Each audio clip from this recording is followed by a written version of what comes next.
মৰমৰ ছাত্ৰ ছাত্ৰীসকল, ক্লাছ টিউটৰ ইউটিউব চেনেলত তোমালোকক সকলোকে স্বাগতম জনাইছোঁ। অসম জাতীয় বিদ্যালয়ৰ তৃতীয় শ্ৰেণী অৰ্থাৎ ক্লাছ 3ৰ নতুন বিজ্ঞান বিষয়টোৰ অধ্যায় নম্বৰ 5 পাঠ নম্বৰ 5 তাপ আৰু উষ্ণতা এই পাঠৰ প্ৰশ্ন উত্তৰসমূহ আলোচনা কৰিছোঁ। যদি ভিডিঅ'টো তোমালোকৰ ওচৰত ভাল লাগে এটা লাইক কৰিবা, লগতে চেনেলটো ছাবস্ক্ৰাইব কৰি ৰাখিবা। এতিয়া প্ৰশ্নলৈ যাওঁ। এইটো আছিল তোমালোকৰ প্ৰশ্নাৱলী। তো প্ৰশ্নাৱলীৰ প্ৰথমটো প্ৰশ্ন আছে শক্তি কি, এটা উদাহৰণ দিয়া। তো উত্তৰ লিখিবা কাম কৰা জোৰকে শক্তি বোলা হয়। এইটো হৈ গ'ল, মানে এইখিনি প্ৰশ্নত শক্তি কি। আচলতে যিকোনো কাম কৰিবলৈ আমাৰ জোৰ লাগে। জোৰ নহ'লে কোনো কামকে সমাধান কৰিব নোৱাৰিম। সেইকাৰণে কোৱা হৈছে কাম কৰা জোৰকে শক্তি বোলা হয়। এইটো এটা উদাহৰণ। জোৰ বা শক্তি থাকিলেও শৰীৰৰ যন্ত্ৰই কাম কৰিব পাৰে, এইটোতো জানাই। উদাহৰণস্বৰূপে ইয়াতে উদাহৰণ দিয়া হৈছে মানুহজনে বস্তা দাঙিছে। এজন মানুহে এটা বস্তা দাঙিছে। বস্তা দাঙিবলৈ মানুহজনক শক্তি লাগে।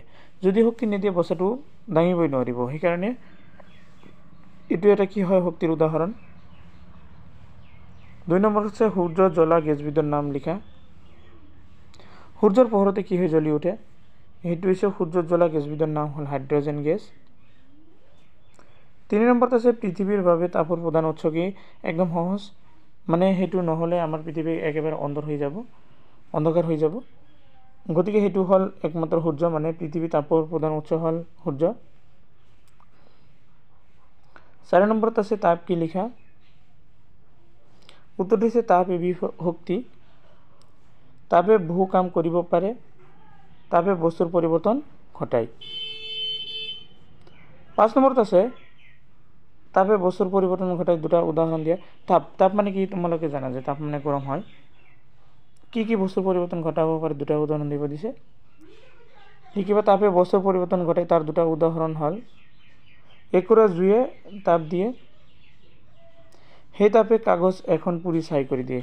এইটো সঁচা, মানে কাগজ এখন পুৰি ছাই হয়। তাৰপিছত আছে বৰফ এটুকুৰা তাপ দিলে পানীলৈ পৰিৱৰ্তন হয়। 6 নম্বৰত আছে তাপ শক্তিৰ উৎস কাক বোলে। তাপ শক্তিৰ কেইবিধমান উৎসৰ নাম লিখা। উত্তৰ চাবা, যিবোৰ বস্তুৰ পৰা তাপ পোৱা যায় তাকে তাপ শক্তিৰ উৎস বোলে। আচলতে এটা হয়, মানে য'ৰ পৰা আমি তাপ পাওঁ, যিবিলাক বস্তুৰ পৰা তাপ সৃষ্টি হয় সেইবোৰকে তাপ শক্তিৰ উৎস বোলে। যেনেকুৱা কাঠ কিহৰ কাৰণে তাপ শক্তি হ'ল, কাৰণ কাঠক যদি জ্বলাই দিয়া হয়, জুই জ্বলে আৰু জুইৰ পৰা কি হয় তাপ উৎপন্ন হয়। কয়লা একেই বস্তু। পেট্ৰলো গৰম বস্তু, জুই জ্বলে। ডিজেল, কেৰাচিন, কিছুমান গেছ, কেৰাচিন, এইবোৰ হ'ল তাপ শক্তিৰ কিছুমান উৎস।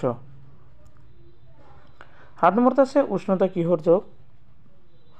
উত্তৰ চাবা, বস্তু এটা কিমান তাপত উষ্ণতা তাৰে যোগ, মানে বস্তু এটা কিমান গৰম হয়, এই উষ্ণতা হ'ল তাৰে যোগ। 8 নম্বৰত আছে শুদ্ধ উত্তৰটোক ৰাইট চিন দিবা, মানে টিক চিন দিব দিছে। তোমালোকৰ ক নম্বৰ প্ৰশ্ন আছে পোহৰ তাপ শক্তিৰ এটা ভাগ হয় নহয়। গতিকে উত্তৰটো হ'ব হয়, এইটো হয়, এয়া উত্তৰ। মানে পোহৰ শক্তি তাপৰ এটা কি হয়, ভাগ হয়। খ নম্বৰত কৈছে সূৰ্যৰ তাপ নাপালে জীৱ জীয়াই থাকিব নাথাকিব। এইটোতো একদম অসম্ভৱ, কাৰণ সূৰ্য নহ'লে কোনো জীৱ জীয়াই থাকিব নোৱাৰিব। এইটোৱে নাথাকিব বুলি লিখিব লাগিব উত্তৰ। গ নম্বৰত আছে তাপ কম উষ্ণতাৰ পৰা বেছি উষ্ণতালৈ নাযায় বা যায়। এইটো হৈছে যায়, কম উষ্ণতাৰ পৰা বেছি উষ্ণতালৈ কি হয় তাপ যায়। ঘ নম্বৰ আছে ৰ'দ ওলালে 10 বজাত সূৰ্য তাপ 12 বজাতকৈ কম বা বেছি। এইটো কমেই হ'ব, 12 বজাত বহুত তাপ হয়, গতিকে এইটো 12 বজাতকৈ কি হ'ব, কম হ'ব। তোমালোকৰ ভিডিঅ' এইখিনিলৈকে ভিডিঅ'টো সম্পন্ন কৰিছোঁ বাবে সকলোকে ধন্যবাদ জ্ঞাপন কৰিছোঁ।